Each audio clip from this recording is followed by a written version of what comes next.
Ant Hill. Dad and I took a hike in the woods.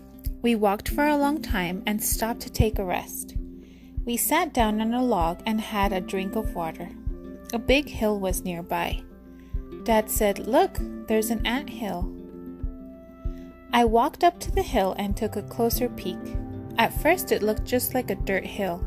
Then I noticed a few ants running around. I looked closer. I saw little ants carrying pieces of mushroom. The pieces were almost as big as the ants. "What are they doing, Dad?" I asked. "They're taking food inside the hill. They probably have thousands of ants to feed inside," Dad said. "Watch this." He gently poked a twig into a small hole on the hill. All of a sudden, many ants came out. "The ants are on alert. They're trying to protect their hill," he said. I bent down to look closer.